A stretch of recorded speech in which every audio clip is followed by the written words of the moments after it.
wonna osinzira okubeera ng'otulaba nkwaniriza nnyo nkubuuzaako nti wasiibye otya afunye okusoomozebwa nkusaasidde ofiiriddwa olwaziza n'okusoomozebwa okulala asobola tutuuka ku buwanguzi gwe nkuyozaayoza tuli ku MS Media nze Matiya Sekanjako nyina Pacho Aliyeti asiimwe muna NRM kakongoliro era kakundiiri tugenda kwogera ebigambo nze nali simanyi President Museveni gy'abeera nti embeera ebeera bwe tuliri nalikeeka wempe bulaaza nga amagye ge bayiye sigala banga nako tugenda kwogera ebigambo ne Pacho agenda sooka kubuuza tandike program Pacho buuza abantu abatulaba oba ndaba ali ku MS nkubuuzaako osiibye otya oli otya wasuza otya mujebale gyonna gye mutuusaako engalo ne gye mutuusaako emimwa ffe gyaffe gya mimwa naye nyiridde Pacho ebale kusiima nawe olabika bulungi ekyo kiteeteeyi kiki it's a short dress nakyo kyamaanyi so Pacho anti ne wendi w'amaanyi ne office gendimu y'amaanyi so sirina giswaza naye kuvadde ebintu byange bimanyi lwakuba kati gamba nti byeyongera embeera yali etabuseemuko oba ku makaadi awo embeera yatabukamu nze manyi embeera bwetabuka njiraba embeera nagiraba ng'etabuseemu kale tutambula ne Sweet Valley Islamic Nursery and Primary School somero lisangibwa Kibajjo Ddege ya Bombo kuba kuna sana paka kibiina kya musanvu liri ku musingi gwa busiraamu n'eddiini zonna zikkirizibwa environment nungi so mwana soma bulungi abaana balya bulungi abaana basula bulungi abaana basoma bulungi eddwaliro we liri ku ssomero computer lab nayo weeri center number ku kibiina ky'omusanvu bagiina ate ne center number ey'eddiini nayo bagiina namba z'essimu ze zino z'ogenda obafunako 700 808 882 ne 07 860 593 Pacho yatutandikireke wa Walukagga yawagidde Magoola mu Busiro East era n'agamba nti Magoola amwaziseemu bwazisi naye before nga tanaba kumuwagira Walukagga ayina ne we yagambira mbu yayina emmotoka 3 emmotoka emu bagitwalira ku manene agitwalira kakadde kamu lwakuba nti ekibiina kya NUP kyonga kyo tekinabakola endorsement tutandikira awo Walukagga wagira Magoola ayina kyasobola okufunayo then ne Magoola naye ayina kyasobola okufunayo kiki ekiyinza okuba nga kyamusindise agende wa Magoola gw'abadde alwanyisa okuva emabega mwebale nnyo okutugoberera nze Pacho oba nze Pacho Harriet asiimwe munnamawulire mu office ya First National Vice Chairman Alhaji Moses Kigongo. Haji Moses Kigongo nkwebaza byonna byokola mwenna abakulu byonna bye mukola tubiraba mwebale nnyo mwebalire ddala Your Excellency njagala okwebaza byonna byokola ngamba the President of Uganda President Yoweri Kaguta Museveni Gobadoloza nze ndoozani oyinza andi wenchogeddeko n'ogirabo ate njize njani nze yange badde njibanye nedda luli tulina we twejubisanga namanya bituufu naye nakulaba nga weejubisa ne nkugamba so one thing I would like to thank Your Excellency, His Excellency, Your Excellency Yoweri Kaguta Museveni nti right now he's not looking for votes tanoonya kalulu just asomesa abuuza ku bantu wamulabye wamuwulidde ng'akusaba akalulu kyogere mulali zizonna kumbe ku ssente zonna zateekawo tayagala kalulu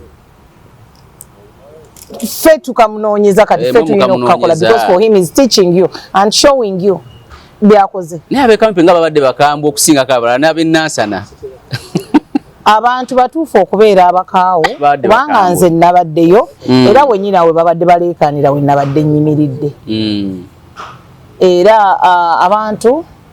ekyamazima ebintu tebituuka ku muntu wa wansi ebimu ate nga unajaba naye ng'ate President Museveni aba akoze eki aba abireleasinze oba offices ezikwatibwako ziba zikoze eki zibireleasinze abantu we tutambuddeko bagamba timunnange muntu wa gundi PDM naye PDM oyo atuuka oluusi nga wa mitwalo nga nkaaga oba 7 yet PDM oyo ali suppose omuntu kufuna akakadde okitegeera kati bambi nga nabo beetaaga bamanye ku bintu ebyo bweba baagala kwogera ku bintu ebyo baagala kukola ki oba oli awo abanene tebaagala bano abantu bafune access so omuntu wafunye access eyo agamba nange kankozese kyova olaba president waba ayimiridde wali ku that is katuuti what is that tukoleta kale ng'ayogerako eri yes ng'ayogerako eri abantu gana maloboozi amatinitini agayitamu abo bagamba oyo muleka ajje oyo era bw'ayimirira bw'ati aba atambuza maaso kulaba okwemulugunya kuli wango manyo omuntu omukulu abayina byalabira amatuge gawulira agamba oyo wenkofiire wentalabusa jje era kugamba oyo wentalabusa jje oyo wakaviiri akalungi ajje okitegeera baba akulabe ngoyina okwemulugunya ngoyina byoyagala okwogera okitegeera okitegeera nti ogenda wala ate bino byagamba nti kale leeta wali enamba yo ngenda kukubira era afuna time nakola ki afuna time nakubira kati jatusooka ewa Walukagga nemagola kweri ensonga manya tego wali yeri obitegeera bulungi ne Walukagga yakaba kono kaba mbu takyalina sente ando ne babuuza sente yaziteeka wa posters ya kati bye bintu bye tuyita mwe kati omuntu waveeri nayo nalaga obutali bumativu bwe nga mugamba oyo kakadi kamuluma tebuba bukadi nga bwe butulumye naye omuntu biki byafiiriddwa kati oyo bye yayiseemu byennyini it's the same thing I went through okitegeera nti omuntu otuuka n'okutunda emmotoka yo n'ogamba kantunde emmotoka yange nkole ground I am one of them yagamba nange kantunde eyange nkole ground tebagikola mu lunaku lumu ground ekolebwa myaka nga 3 oba 4 ojja ogizimba mpola business eyange yaggwawo nga nkola ground olwo abantu bategedde njagala kwesimbawo bwe bajja ono bwajja I had a very good wine gundi ono bwajja bwatwala box ya wine agamba njazireeta okayuko oli kansala ono oyagala kalulu oyagala biki oli bwajja bampeeyo crate y'omwenge bampeeyo kino kitegeera business yonna nekola ki nesa nayo ne in the name of kwagala kusanyusa baki bakulu balonzi ground olwo gyokola yakutumye wali nuwa yange pie nuwa ajitunda old model yes bambi kitegeera abantu bena lukolongo bagimanyi nnyo abantu b'omu Lubaga bagimanyi eya bbulu n'ogitunda era wenawulira story bambi kyankwatako kuba nalabira ddala ng'alinga nze nakwanze saatuuka ate ku gundi ye nti n'ennyumba nti nebiki kakati kwegamba ali mu bbanga naye bino ebintu nze nabibagamba kano kaali kazannyo ka NUP abantu ne balowooza nti nnimba NUP yazannya magundi akakazannyo akawalukagga kuba bakitegeera bulungi nnyo nti talina mpapula naye ng'olwedde ye bamugjeyo bamulaze nti artist munna amugambye jangu weesimbewo kola bwoti ate magola naye ne bamuggyako ssente kati nga wano okukizannya obulungi bakitegeera wano tewali gundi ono talina mpapula they have to go behind like this balaga nti Electoral Commission yakoze eki yeyamugjeyo ti aye empapula zezakola kakati mwe mwebuuze bwe twavayo ne tubagamba nti vetting process teyali nnambulukufu teyali nnungi why is it that buli wamu kati muli kulaba Electoral Commission eri kujjayo abantu what is the procedure bano ba vettinga biki tolaba nti akakiiko kafu okalaba tolaba mubiraba temubiraba ndaba akakiiko kabyakulonda ke kafu kati ojeyo otya abantu 11 makindi kakati why do you mean bukafu wekaba kekennenyeza ebintu byamwe nga sibituufu kabasikayo kati era mwagala gamba nti era opposition yebikola sorry era NRM yebikola government eriko yebikola bana kale tebakwagala naye era NRM yakugana ogenda okusoma okubeera ne valid documents NRM yakugamba obeere ne guuni nga zayitako nti woba olina byogenda okukola tugeze tutera okubeera ku nguudo kuno n'obeera nga maybe driving permit bagibyo bakine bakuwaako akagundi akapapula kali tempro akapolisi nga bw'olanga bw'okola ki okitegera naye tekitegeeza nti I have to go beyond oba kabeera ka myezi 3 oba 6 sijjukira bulungi something like that naye buli lw'obanga tonaba maybe kufuna mpapula zo you can still go back and what ne document ne bagikola ki oba ne bagyongerayo ko ngobagambye obakakasizza ti nalanze naye ebintu byange tebinnafunibwa and what have you nga bwo processing eri ki another thing that is what Walukagga would have done ti gundi ye yes emuyingiza yali ki naye nga yayitako ki so ne bano bakimanya nga bamuwa tikiti yaabwe kakati nzo ekibuzo kyange ne kijja eri abavetinga aba NUP mwe mwavetinga biki did you look at people's documents or mwaleta bulesa ono mukwano gwange ono mukwano gwa jajja wange katumuwe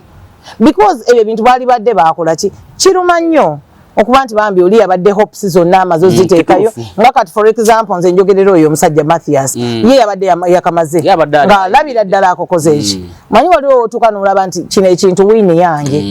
ozannya omupiira gwo ng'omanyi naye leero kino kyo guno tuguwangula kino ngenda otegeera so bambi musajja atabadde ne hopes nene in fact Walukagga musajja nnyo kitandaba na kuluuzingako weight nnyo kiryawo nti ne pressure tezinamu kubakola ki ayinza okwakale yeegumiza ano nadda mu kisenge kye n'akaaba naye musajja nnyo okitegeera nti right now bano bamulaga nti kati alina okubaakinga ono yes ajamu baakinga but ye agenda funiramuwa byaluuzinze byonna agenda kikola atya kuba bino ebintu tutuuka ne mubamanerendazi mmwe mbabuulire abantu ne bajjayo akasente nina mukwano gwange gundi emuko ejjinja eyo ebusoga eyo Eastern naye akugamba ina ababanja ga miliyoni 600 singa tawangula tagenda munda nera mbikasajja katukaweddeko ennyama kaweddeko buli kimu naye akugamba nali nkola ground yo n'agikola flaga n'agifuna naye kati z'akalulu kati kamutuddemu bamulekerera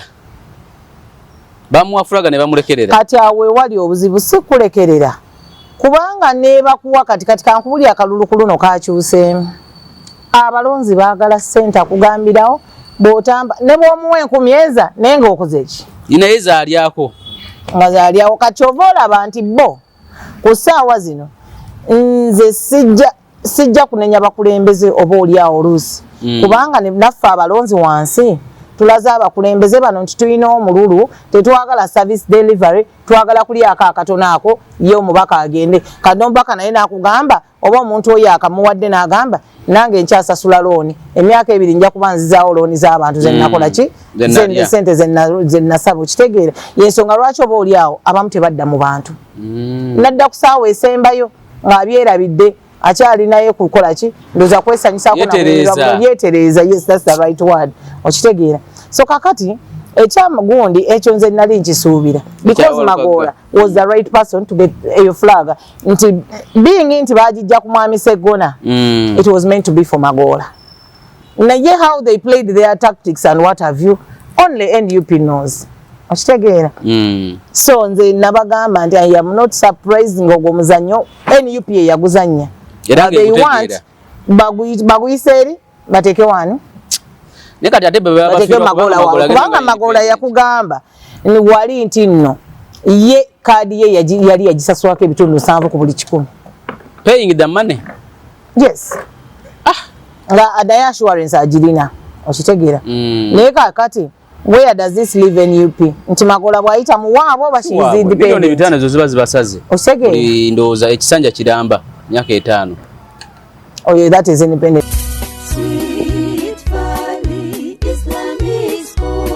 omuzadde tukwaniriza ku Sweet Valley Islamic Primary School erisangibwa Eddegeya Bombo Kibajje nga wakava Bombo mu town. Sweet Valley Islamic Primary School somero liva ku nursery okutuuka ku P7. Tulina staff 2 eya secular n'ey'eddiini era omwana agenda okuva ewaffe ng'asobola okusaaza. Tulina dde ne boarding abaana basuzibwa bulungi. Tulina eddwaliro ly'essomero erya Sweet Valley Medical Center, computer lab ey'omulembe, tuyigiriza abaana ebyobulimi n'obulunzi, tutumbula talanta z'abaana n'ebyemizannyo tubisaako essira. Dining hall ey'omulembe abaana mwe baliira emmere. Environment yaffe esobozesa omwana okusoma obulungi. Tulina center number ya UNEB n'ey'eddiini IPLE. Ebisale byaffe bisoboka okuwandiisa abayizi abapya kugenda mu maaso ku kampasi yaffe Eddegeya Bombo Kibajje. Ebisingawo tukubire ku note 7 note 8882 oba ku note 786 note 16593. babawandulamu mbalaba see what happened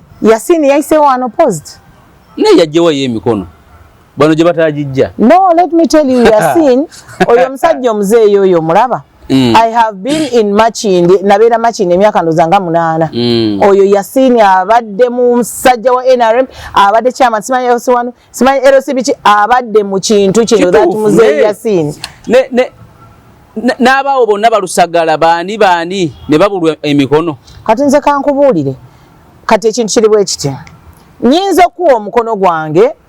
nfuna bulungi kuba ebyemikono mbimanyiko nange naginonyanga nzopanga abange ne bakuwa emikono webale nnyo nyinza okubanga natutteyo nze ngezange nze nasooka otwalayo ate ne mbapanga mpolampola mu magezi awo nefuna abantu nga basatu bana nabo ne bakuwaako ku gundi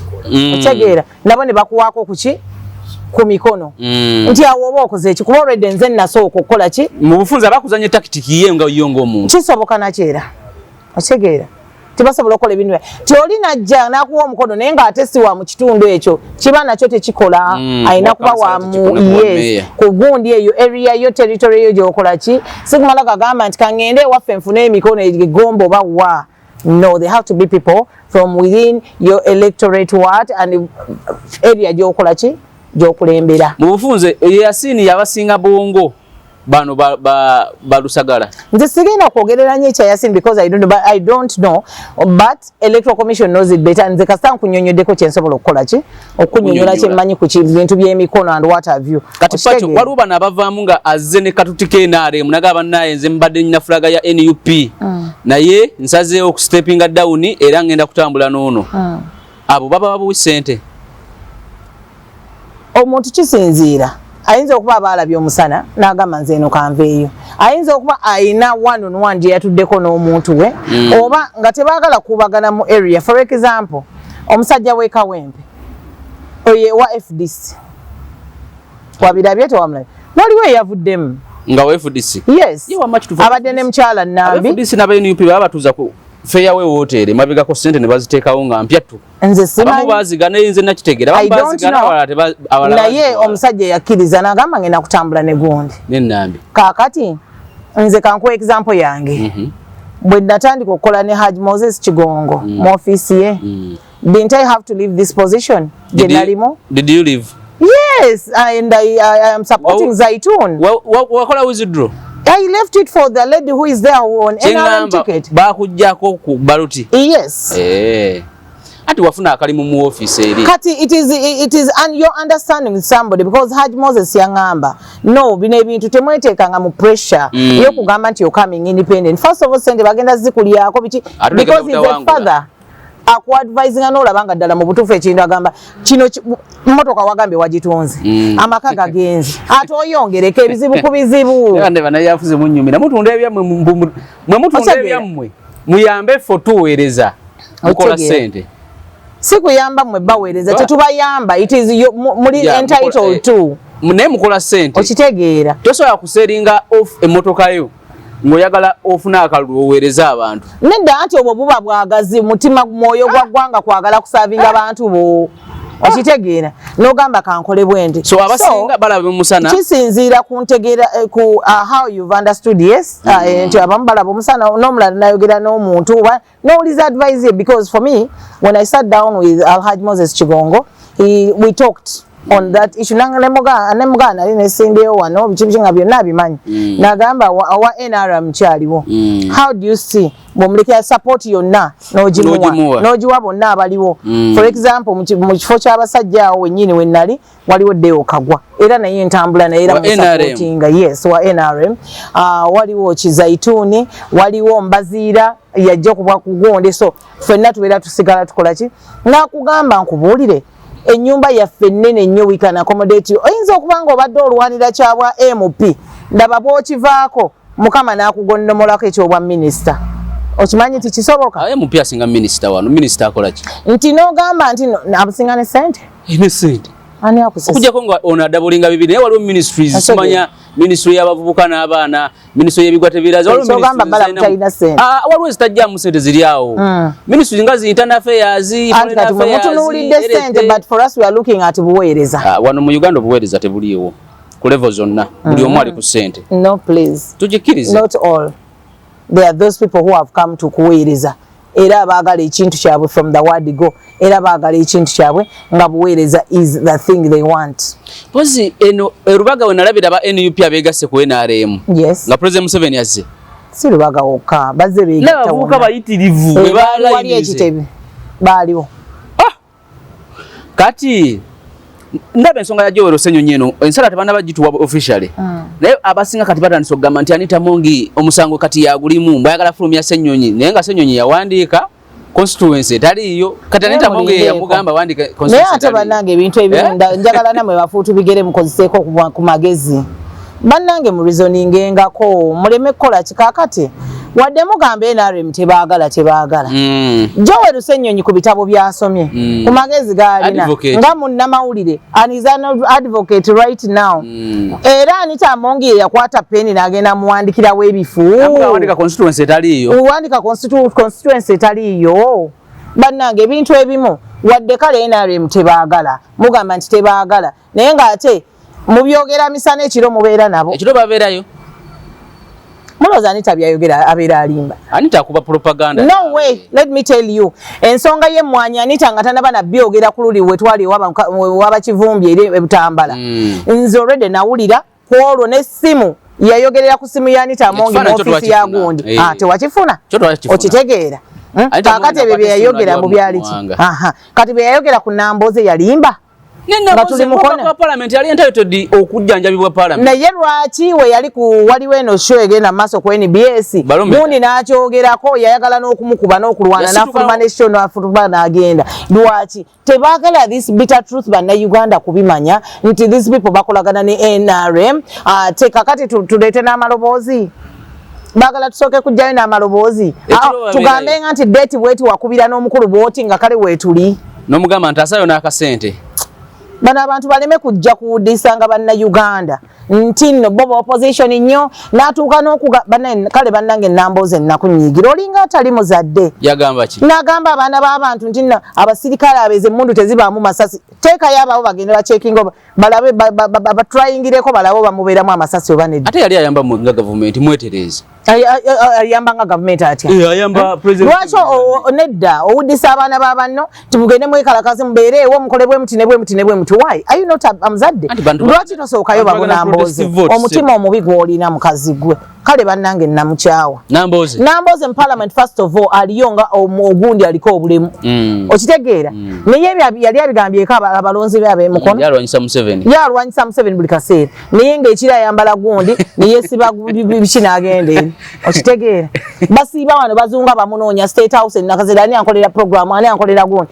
ani ankolera eya Haji Kigonga ani ankolera kino befula opposition naye nga baagala genda wa speaker wa Aji wa Muzeeyi wa chi wa Jeno naye kucha speaker kyo awo ku Parliament olaba nga waliwo VIP mwawo bulaza ababaka ba Parliament babeera awo nga buli mwagala ba speaker kati ku saawa zino buli abagenda okubeera alale tugeze nti leero agenda kujja Lubaga olinga aweereza message 2 days before bambi tonkuba ati kati balabye it is not byabufuzi. He's telling them the what? Kati ne byayogedde ku Ssennyonyi bifo byamwogeddeko ntinno mbadde sinaba but yesterday wa Nakawa mwabadde Nakawa naye mbadde sinaba kumubs nagene yamwebaza your excellency webale nnyo ssente z'otuwa nga z'otuwa nze nga gundi nkolebwe ne deputy era kwezo zennyini nze tutoolako era ne tuwaako ne Joel Ssennyonyi era nga naye afuna bwezi hold on please tuwa omusolo since President Museveni no hold on he gives authority as a fountain of honor speaker parliament alimbyemu baba yayogedde he gives and kubanga kakati wezibazizo tugeze you're my husband right but do I have a right to pick something mu nyumba nga sikugambyeko nkiwa omuntu lwakuba ndi mukyalawo kyogamba ati President first answer me ndi mukyalawo yes naye do I even have to kwate motoka yobe ekintu kyo ekyomuwendo kiwa omuntu n'ekitaba kya muwendo nnyo kigabire omuntu because ndi mukyalawo no tell me yes or no kadirida Ssennyonyi yagembo Ssennyonyi naffe sente ko tumuwa embeera ekyukidde ddala ekyo bino ebintu bannayuganda mulina okubimanya bano abantu bajja ne babalimba kino kiri naye nga ate at the back of their heads bamanyi ekikola ki ekituufu kye bakola ekituufu ekigenda mu maaso bonna babitegeera okitegeera ne Anita Monge so kakati mulekeraawo gamba nti nno Anita Monge yalwanisa Joel Ssennyonyi no way ye yamugamba yakwata ne peni n'amuwandikisa ebintu ebifu nti kakati wandiika wano yamugamba kati wandiika wano ebifu teekawo constituency etaliiwo Banange, let us use our brain sometimes. Tuleme kuvaayo kuwoggana kuleekaana kukola ki? Okitegeera. Pacho, kati nze kyenjagala simanyi kumanya we yasuze leero. Osegeera, so kakati ako nga munnamateeka let him try. Naye nga I don't think because that constituency is not there. It is not there. Okitegeera. But basobola okumuweeyingira bamuwemu kaweeva musajja wattu. So kati byebyo byennyini byebintu bye nabagamba even ku mufumbiro. Golooza lwaki nakandi yakyusa mangu nadda wali. Mufumbiro nawe ali mu parliament ebyo biveeko. Okitegeera. Mufumbiro ali mu parliament. Issues done like this naye nga ate bannayuganda bakulaga. They still have that sympathy thing. Osegeera ofuna bulungi. Naye ate era omupiira gusobola kukyuka. Ewa mufumbiro. Omupiira gusobola kukyuka. Ojja kumbuuza hao nja bikunyumiza nga tetuli ku state. Kubanga baddeko kulaliriza nakandi ezisembeyo bulaza. Zirite zaabadde laalega abadde mawuuno. Gwokimanyi nti nno akulira lwalezo oyo omukyala wa NUP. Era yakulira ndowooza NUP mu bitundu by'ennaka. Weebale nnyo lwaki? Kwata bulungi nja bikubulya nga tuli offset. Ni mufumbiro, ne mufumbiro ajingira. Mufumbiro agenda yingira. Mufumbiro ali munda. Alayingira ali eri. Ajja kuvaayo eyo because state eno okuprovinga bale no proof eri state okuprovinga nti ono yazze emisango. Bili vumbuka ne banne. Be bali ku bade no proof. Mama kakati Pacho. Kyonna ekiriyo. Akalulu kano nga kakyuse nnyo nga tulabe nnyo abantu abavaamu aba opposition ekitaliwo abamu kale ng'ogyeko iso bajja mu naye ku Bwiino simanyi ono bamuwaddeyo akasente kati mu Eastern gye mwali yonna. Andi ze example yange was I given money? You? You was I given money? Job. You got a job. That's why you left. You know it very well. Secondly, abantu bako wadduka. Tubeere eno ne tudda mugundi nti ate munange simanyi protestive vote ebitagenda na kubeerayo. Drone gwe ne kunoonyeza obwereere nga gwe toyina nakyo n'abaana bo there is nothing they are going to get out of it at the end of the day. So why don't you kubeera ne government eriko osobola okutuuka ku Pacho nkujjukira ngo inaka kofira ngogamba protestive vote. Kati teriyo. Ate olaba tusooka kwekenneenya bino ebintu ne tubyetegereza bulungi kakati goloza buli abaze babandukayo nti they were what mbuba bateeka ku ningo emundu nti pisto omuntu atuuka n'agamba naye kino ekintu kiri bwe kiti gwe ovanga ku muntu atakulaba mu value ye yakuwadde kaadi ye n'alaba nti kaadi gwe ye buli kimu yeyina okumalira buli kimu naye ng'ate olina bye weetaaga ng'omuntu kati nkubuulire DF togiraba nti kibiina kipya naye DF yawa buli mubaka waayo miliyoni ezo sadu ebagenda bewandiisa kyogamba oyagala kuŋŋamba nti no DF erina ssente zisingeza NUP alemererwa okuba ababaka baayo nomination tewali gwe yawa Lilian ki ekyamugjamu mu kalulu ow'ekabalole omukyalo ye yalina kaadi n'agiza no way nali kabalole Lilian olunaku lwazaayo ne gundi twali twakatuuka bwe tuteeka abalole ne tusanga gundi nga meeting waliwo eri mu town ne tubuuza ki ekigenda mu maaso wano nga ya NUP nga ba NUP nga tuyingira fort okyegera lwe olunaku Lilian lwe yazaayo ki kaadi yaabwe y'ekibiina naye ng'omwana akugamba eno fe okuwagira NUP oba omize ki omize pini kubanga those areas are for what naye kale baali tunuulidde omuntu nti bannange ali mu catchment ya NRM tumusupportinze tutya kale ne waataba mu catchment ya NRM nti tewaliyo muntu akola ki naye kale omuntu mumuwadde flaga mugambe nkuwaddeko n'ebipande bibiri mugamba nkuwadde tewali kye babawa tewali muntu gwe bawa ekintu kyonna bakuwa buitikiti ate nayo tiketi ngate nayo olwanye nayo ngate nayo otese na wabera okulya no kombesi wano ogifuna ngate nayo otesemo okugifuna okitegeera so kugamba for them they are still saying that ticket yabwe nti kyekyo obugaga kibabera bakuwadde nnyo kakati ovola abamu bagamba kale obo badde olowooza nti endisa yenkolera buli kimu kati kwatabeera nayo yiyo babagula abasinga okitegeera batuma style twabadde yiganga oyo mukazi naye agenda ndoza yagikomezaawo n'ogikomyawo wenjogerera oh yes ate nga yigange badde catchment gundi nnyo yaki ate yali meya weyiganga gwe bafuna bamululenzi bamumma tikiti ali ku ssaawa kakati tosobola gamba nti abantu ababadde mu kintu kino omuntu kwegamba okumuwa tiketi gw'olabanga gwamuyambye kwegamba omuwa okudaala n'okudaala omuwa kuliko ne conditions okitegeera so oli wakitunuulira n'agamba naye mbadde nfaaki I think mbadde njagala buweereza kakati wemba ntudde ne speaker oba bwemba ntudde ne muntu bwati ne bwati oba wentuula ne mwami Museveni ne mugamba nze bannange ekyamazima ABCD nakubuuza oba wasoma ki and what have you tunabera mu mbeera eyo osegeera no because fenna at the end of the day we want to be twagala kuba bulungi tulina ba bulungi nga tugenze mu gavumenti batuwaddeyo emirimu not kuba bulungi nga tugenze mu gavumenti naye tulina ebintu ebimu bye twewonyaako ffe nga some of us nti wali okuba gavumenti ogivuma okola biki obeera kinnyo waneeno mu bantu abo banoonya ab'effujja and whatever ne kaakati omuntu ng'agambye waaye kankolagane ne gavumenti kanveeyo ebyaddala kankubuulire we come to oppose naye nga sometimes we know the truth ng'amazima mugamanyi nga tugamanyi naye gwe lwakuba oyagala kubeera eno Museveni mubi naye nga naawe deep down your heart you know ayina byakoze nti enguudo zonna mbi enguudo zonna biki nze I have traversed almost kati 60% of Uganda this little time but I've seen the roads are not like the way we used to talk here okitegeera ng'olaba nti waliwo n'agakyakolebwa bakozeeko wano kitegeeza nti waliwo there is some work going on nti President Museveni allocate budget ya buli kimu naye abantu baffe abatukiikirira wali be bavumisa mwami Museveni nti muki kubanga tebatukoze responsibility yaabwe President Museveni tagenda vaayo agende ng'alondoola buli kimu ng'abantu baadde bagamba akosa sente nnyingi nnyo ogenda okulondala PDM he had a reason as to why PDM kati olaba bw'aba ajogerako awantu olaba people are happy though waliwo mulumulu nti wali abantu abamu era abakwata mu sente on this vulnerable person yensonga lwaki yakunoonya kalulu ayagala kukola ki PDM yabagitandika ddyo gigaba mbuulira oyinza okuba g'ogiwulidde kati wano mu period eno yaka but PDM batandika ddi mabegako aba alina okyeteekerateekera so kugwe President Museveni afuge so muri contented nga BNRM President Museveni aberewo mpaka mulaba nti eggwanga liba yakugambye agenda fuga paka ddi bwe yazze yakugambye tebateekako transition Haji Moses Kigongo ye omanyi kati abo bafuga NRM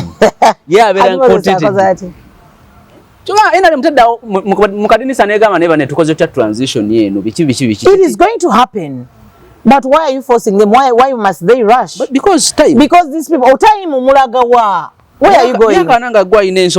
Hey, what about? Because you didn't come out with the vision. Muina big following, but no ideas. Momotwe. Muina following nene nyo gathering nene nenga obuongo porridge mwelele. To inacho gamba bantu. You have no manifesto. You're not telling people things to do. Bolia wori move mabuli kasera. Mwana ekitanda change ekiraba kigani denze Uganda epyanjiraba gasiya tubulire kyogenda okukola. Nedda. No. Munsi. Bring ideas. Omukafuze gwange myaka mingi. Obudo businga message ne idea tebiba abantu baba bagala change. Ani mwagala change kati what is change? If I may ask you. Change. What is change? Change buli kimu okukyuka. Ngachi. Bitongole bira muzibere independent. Akachoke byokulonda kabere independent. Ani akugambye nti nno Kyagulanyi bwaba ayisemu mbu yagenda kubeera independent nga ne vetting yabalima okubeera independent mu vetting process. Eyo vetting yo kaya lyekulaga nti nno balemererwa okubeera independent, balemererwa okukola even okutulaga amazima. Kati wanafuukira president wagenda olaga amazima Uganda? Ani agambye nti ye ayagaliza nnyo waba yali nti ye ayagala nnyo abantu nti kwegamba atunuulira manyi ga muntu no busobozi bwe. Nubian Lee yali aweebwa tiketi yawe we bamuteeka. Nubian Lee ayina kusigala oba mu studio nga yakulembera studio ez'ennyimba zigenda okufuluma. Kye yali badde amuteeka eyo Nabbosa waayagala. Nabbosa si yagamba yagala entertainment simanyi biki mu parliament etula mulundi gumu myaka 5. Otegeera nti tunuulira busobozi bw'abantu. Yes, kakati gwe leetako ekintu ekisinga ekya mwami Museveni nti kakati ono mulungi lwaki omugjawo oteeke omuntu omunafu nti lwakubanga oyagala bakusinze nga Katonda gwobakwatire muno mu nkwawazo when they can't say anything. Toyagala abantu nga Pacho who have ideas, who have messages to give to Ugandans. Goyagala bali whom you'll come and you'll be a yes. Ngani nawe nakolera awamu nga yo oli tebamugambako kintu mulina kubeera yes buli kaseera era bw'obeera yes omusaala gwo bagwongeza buli lunaku. Bali balokole mulokole tebamuwa magezi omulimu gwe gonna oba alina TV oba alina radio oba alina ki bwekola kyayagala. So nze nkugamba bugambi nti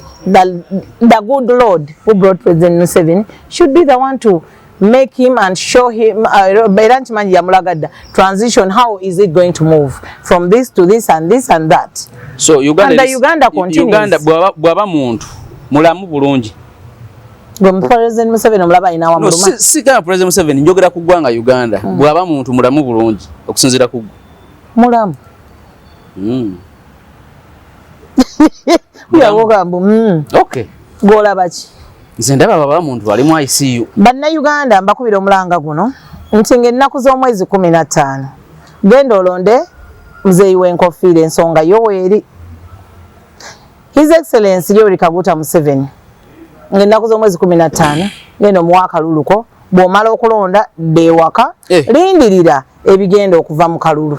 obadda ku mirimu gyo nga bwe tubadde nga tukola nti olunaku lw'okulonda omaliriza n'ogenda ku mirimu gyo n'okomawo akawungezi just kuwuliriza nti wano constituency yaffe oba mu parish gundi tufunye mmeka wali funye mmeka wali nga bulijjo bwe tubadde tukola freely naye si byakubawuddisa beerawo kakuume kalonde kanoonye okakuuma gwe musirikale agwe baateesewo okakuuma oli wa electoral commission okabalo oli gwe byabakama gwe returning officer ne bajjaka kuma abasajja nze nkubu mwe mumanyi ani nze ffe tubabuuliddeko mwe mumanyi nenga mutidde no sikutya ne bulijjo si bwe tukola afuko olindeko bulijjo si bwe tukola tetugenda ne tulonda nodda ne ku mirimu gyo era kawungeeza abalina free time ne badda okuwuliriza abaagala nenga si byabuwaze si byakukaka bantu si byakukola ki ate gwe gwatukaka abaana bo nga babalinyisiza dde ennyonyi gwatukaka ng'ogamba bwoti ne bwoti okitegeera nti bana abantu senga nabo bakola ebintu bino naye nga basoose tulagako nti bannange ffe tufrontinze nze famire yange yefrontinze mu kino ekintu awo oba oli awo tujja kuddamu tubeegatteko nga nawe tulazeeko nti your family can come out and front okitegeera ng'olaba nti no I can come and front before the cards came kati ate kaadi yajja luvannyuma nnyo nze nga just nali byange nga ndikola messages zange nali naawe ebbanga ddene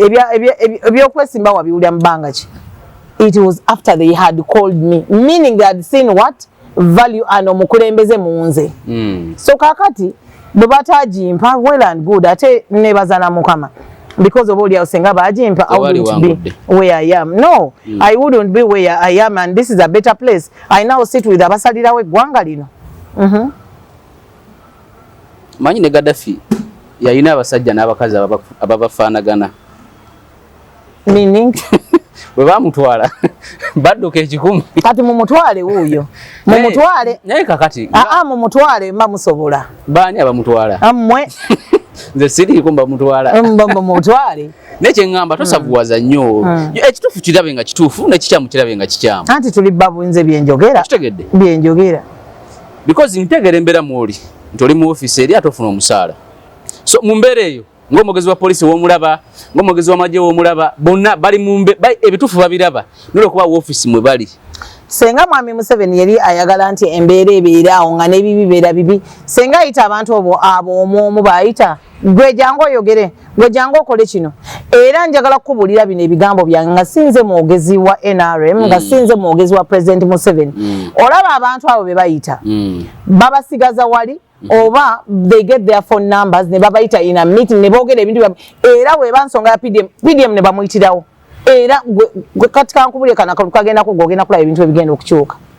era oli bagamba nti abadde ensonga za ttaka gundi RDC yakola ogenda laba bangi bagenda okukola ki batagenda kudda ku mirimu gyabwe tolowooza nti nomwami Museveni abirekawo so kitegeeza mwami Museveni simu byabamuliraanye babi abamuliraanye bawadde nti genda okulembere kino genda okole kino be bantu ababi oli ne bakuwa nti bantu bawe miliyoni ya sente ngwe n'omuweereza mpulira nti abamu bazifuna ku ssimu oli n'omuweereza 6 ate nga yateekamu n'abiri oba 25 byempulira mbu byesiinaako gunne mulali zibadde babyogera nga babirooperaani muzeeyi kyova olaba muzeeyi bwawulira abantu abegundye abemulugunya mu ground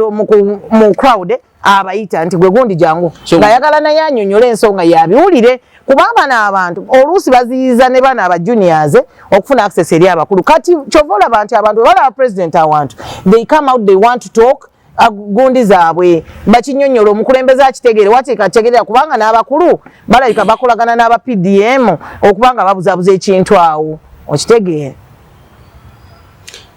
mu lukuŋŋaana lw'ekawempe nalabye pasita Bujingo ne pasita wabaddeyoko ne Ssenyonga nga batudde wamu. Sina wesaabadde pasita in fact pasita Ssenyonga ye yasookawo pasita Bujingo n'ajja luvannyuma. Munnaddiini azannya ebyobufuzi bwe bagamba ebyobufuzi mu ekereziya oba mu church oba mu muzikiti alina kubanga bagira opposition. kati kankubulire lwaki bano abantu bajja mu ntegeera yange oba ne mu organization y'abano abantu bano okujja abantu bano bajja because church zaabwe ziri mu area ye ekitundu ekiba kigenda okukola ki oba be bamanyi muntu wa ddembe bannange lutalo lutalo nagamba londa wamala okulonda dde waka protest vote teriyo kakati naye waddembe kwogera kigambo kye kubanga tayagala kulaba abagoberezi be nga bafa tayagala enkya nabeera ne baani nga bafunye obuzibu nga protest vote baleseewo chaos aba naye tafiirwa abagoberezi aba abafiirwa so he has a right kankubulire mu kanisa n'agamba tovaawo kakuume nga bagamba gye byobufuzi mu kyaki eri ba leaders twabawulirizanga nnyo era tukyabawuliriza era nga bw'ogenda mu kyaki ng'olina nga kyova olaba nti emabegakawo abantu bali baga naye ku bigenda mu maaso abanaddiini teboogedde bagundi teboogedde baani kubanga messages ng'ezo twazifunanga mu kereziya mu mizikiti wanga buli kimu kiwedde nga bo be bavaayo nti tusaba kino na kino tusaba kino kikolebwe okuviira ddala mu gavumenti ez'emabega byonna nga clerics oba abakulu b'amagundi abo bajja ne bakola ki so kaakati bwe tubeera mu kifo nga for example kaakati wabalabe bajjako erubaga nkubuuza pasta Bujingo ne pasta Senyonga bajje anti era area ye wa mu Rubaga pasta Thomas ogenda kulala pasta Tom yaliwo kati wagendawo mu Lutalo kyaki tebagiggala ani agiggala eyagitandikawo kakati twali mu Rubaga nga waliwo pasta Tom ow'Emutundwe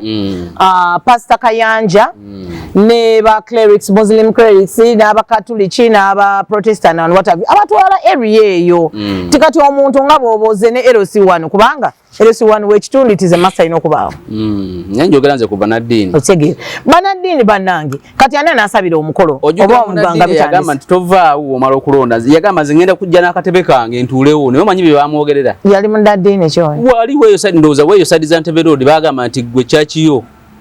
tuyinza n'ogiggala ani yakyogera in fact ne Sserwadda yennyini era naye yagamba nti lwaki mugamba abantu bave ku polling station era naye ne bamukomerera emisumali egyakati mbuuza anti era ffe abakomerera ffe abamulaba gavumenti eyakomerera muvubuka ali wano atunda Ntebe wano ani yensambya fanicha yagamba nti ekifaananyi kyange ekifaananyi kye mbadde mbulamu mu office kiki kino kya mukulembeze nalaga Bobi Wine bamuga gwe business yo eyinza n'okusaanawo sebyobufuzi bizanyirwa ku opposition si mu gavumenti anti sente za nsambya zize simanyi siyo ebba waagundi ono bedsheet simanyi biki kati ezo sente sizaabwe temundabifuna ate nze sindabifuna kati pasita Senyonga asisinkana pasita Bujingo naye nga beevuma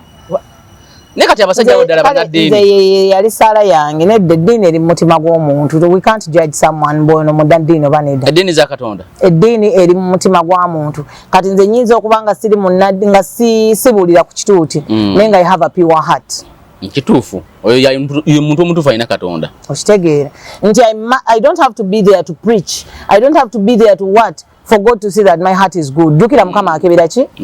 akebera mitima era nze yali saala yange erimu neŋŋamba how I wish these people would ate nze nali nonsaba wabeerewo pasita Kayanja wabeerewo pasita Bujingo wabeerewo pasita Senyonga wabeerewo oli owakubbiri bonna nga ate tebo babawaddeemu ate nga you must kunyumya kuba kakati onomalawo essaawa 5 ne kakandi tabibeeramu bambi otegeera ate nga ekaliba waabwe bonna tabibeeramu nnyo kakati bugembe nga twamuyina enansana twamuyina ekawanda oye wenare mbalina kubuuza yali ekawanda ne wabeerawo n'abalala biki kakati bannange omuntu tabeereko nekyawagira sibanenya because President Museveni yabawa eddembe ly'okusinza ne bava muki mu gundi babita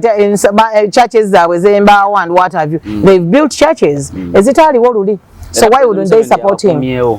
otegeera kubanga yalota bulose nkyana natandika ekereziya natandika ekkanisa kyobola aba father ne ba bishop batini boolaba ku mikolo egyo because bayina akasengejja mwe bayita okufuuka kye bafuuka so tebaliwo ku masa ya president oba ya government bana balokole bo President Museveni bayina omwagala ennyo because saba kuba yite bandi baddewo ate nenjagala okubuuza oyo father bw'atajja ku mukolo oba oyo bishop omukolo ne gutagenda maaso nga sitaliko then what do they lose they lose nothing. Chiringono we Masaka mbu bali bakotoge bosimanyi bakola ki that jogera no father yakwatibwa we Masaka wetwali e Masaka they didn't appear mbu they are showing, they are trying to show what oba butali bumativu bwabwe niyenze nagamba bwali butategeera bwabwe wadde ndi mukyala mukatuli nagamye empola nati linda ko nkubulire lwaki soli nyanyo muliro leka nkubulire lwaki nze kulwange kyannuma bo butajja mbuuza lwaki kubanga senga bajja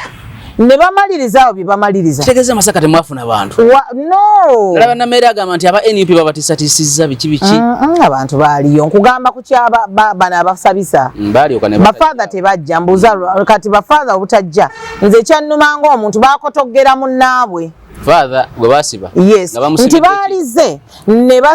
ne bamaliriza essaala ne bamusaba President Yoweri Museveni tukusabako meeting olwaleero batukusabako obudakiika butono nnyo twogereko naawe ku nsonga yes olaba ne bana abalaba bano bayita ku gundi afunayo time wakiri babateeka mu motoka n'agenda nabo ku State House n'ayogera nabo eyo kati gwenze nkubulira mbeera ku trailing nga nziraba nti bakotogera munnaabwe baalize ne bamaliriza essaala buli kimu ne bakikola ne bagamba Your Excellency tusabayo eddakiika emu oba bbiri twogereko ko naawe era tusaba nga tetunava wano obanga omukolo guwedde tuweeyo eddakiika 10 oba 15 ku buddebo tukulabe oba ne kati mbogere ku nsonga eyo y'oyo faaga toba oli awo anti kaakati be baalyogeredde nze nganze tombuuza tegeera nze nganze tombuuza kuba siri wa security naye nze in one or the other ndabanga bano abakotogera munnaabwe because they would have used that is also gundi ey'okwogerako nabo bamanye nti they are there ate si bamativu n'ekyakolebwa that was good what that movie yali nnungi nti senga bajja ne basabiraawo ki audience with the president because of all bayinza okuyita eri press gundi nebiwanvu neye kati unaze kyobola abagamba yetukidde takola ki tanyo matabangu so nti kyobola abana ababeerako kulaliz bagamba kati bano abantu katubalopeyo nti tebatuwa PDM bana katubalopeyo nti otegeera kale obasigamba nti katubalopeyo katubulira omukulembeze sente zotuweza kino tekituuka so akatuuka mukago kalaba otya mukajjayo oba nga NRM kuba president nkubulira nti okusinzira ku byendaba joyise ntambulidde leero mbadde suppose obeera Colonel Lira but because of some other responsibilities we are here neera tusimbula tugenda nze njagala kugamba nti nno akalulu ka luno President Museveni agenda kawangulira a bit at a higher gundi than last time 2021 nebitundu nga bimeka nawe zensanvu to me I think 80%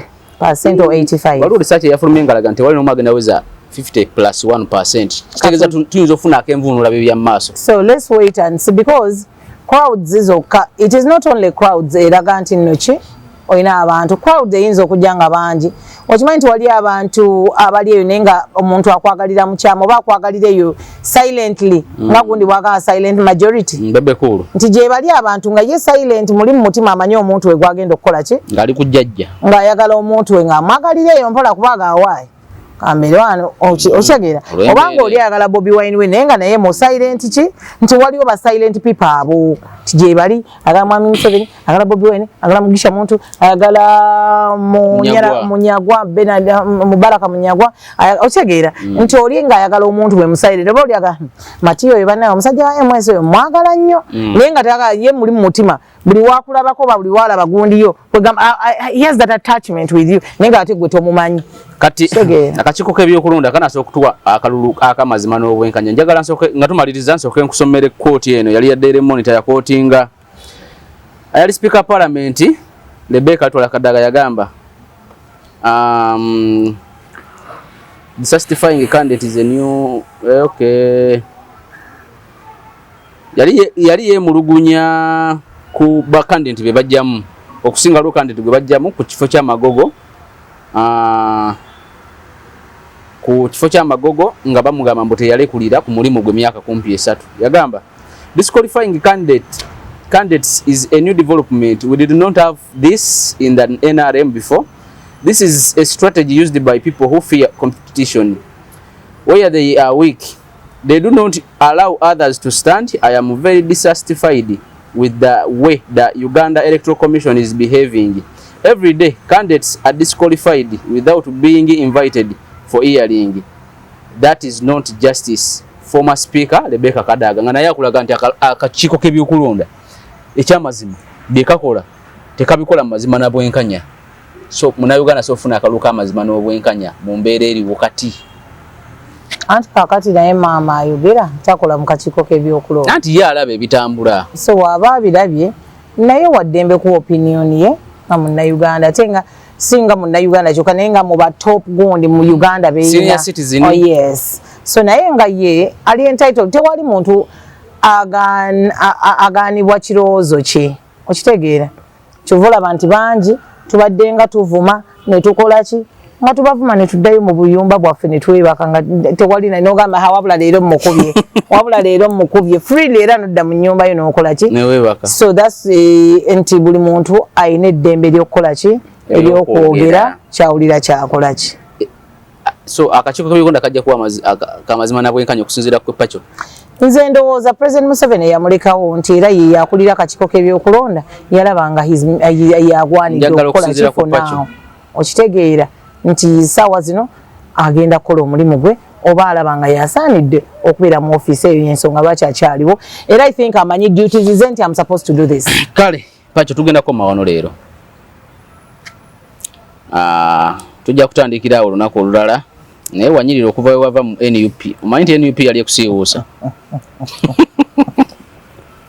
Kale tutambula ne Sweet Valley Islamic Nursery Primary School somero lisangibwa Kibajjo Ddege ya Bombo. Nursery mpaka kibiina kya 7 ku kibiina ky'omusanvu balina center number eya UNEB ne center number y'eddiini. Ku ddiini bali ku nzikiriza ya Busiraamu bati enzikiriza zonna zikkirizibwa. Environment nnungi esobozesa omwana okusoma obulungi, abaana balya bulungi, abaana basoma bulungi, abasomesa batendeke ebisale bijja mu buli nsawo ya muzadde. 70080888882 ne 0786 0M6 593